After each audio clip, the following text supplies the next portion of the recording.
America के राष्ट्रपति Donald Trump के टैरिफ फैसलों ने जहां दुनिया भर की कंपनियों की नींद उड़ा दी थी, वहीं भारत के टाटा ग्रुप ने इस संकट को सुनहरे मौके में बदल दिया।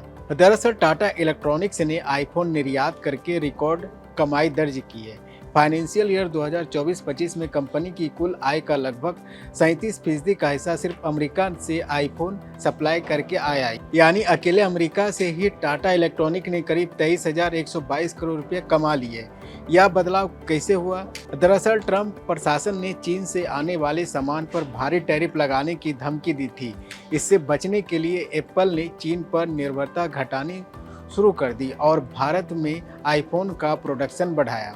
यही वह समय था जब टाटा इलेक्ट्रॉनिक ने बड़ा दांव खेला और भारत में आईफोन बनाने की फैक्ट्रियां खड़ी कर दी। जब एप्पल ने चीन से प्रोडक्शन शिफ्ट किया तो इसका सबसे बड़ा फायदा सीधे टाटा को मिला।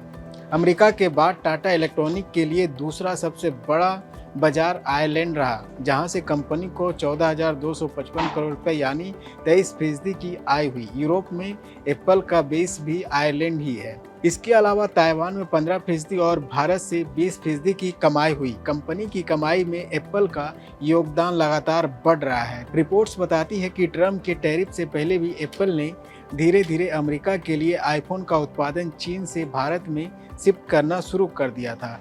पहले टाटा इलेक्ट्रॉनिक्स सिर्फ ताइवान और भारत को ही आईफोन सप्लाई करती थी, लेकिन अब अमेरिका इसका सबसे बड़ा ग्राहक बन चुका है। इस टाइम टाटा टेक्नोलॉजी भारत में 2 फैक्ट्रियों से आईफोन बना रही है। इनमें से एक फैक्ट्री विस्ट्रॉन की थी, जिसे टाटा ने मार्च 2024 में खरीद लिया और उसका नाम बदलकर टाटा इलेक्ट्रॉनिक सिस्टम सॉल्यूशन कर दिया। अब यह पूरी तरह टाटा के स्वामित्व में है। रजिस्टर ऑफ कंपनी के आंकड़ों के मुताबिक जनवरी 2024 में मार्च 2025 यानी 15 महीनों में टाटा इलेक्ट्रॉनिक की कमाई 75,367 करोड़ रुपया तक पहुंच गई, जबकि 2023 में यह आंकड़ा सिर्फ 14,350 करोड़ रुपया था।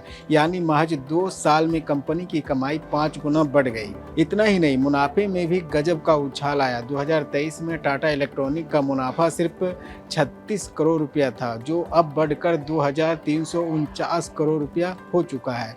कह सकते हैं कि ट्रंप के टैरिफ फैसलों ने जहां पूरी दुनिया की कंपनियों को मुश्किल में डाल दिया, वहीं टाटा ग्रुप ने इस चुनौती को अवसर में बदलकर कमाई का नया रिकॉर्ड बना दिया।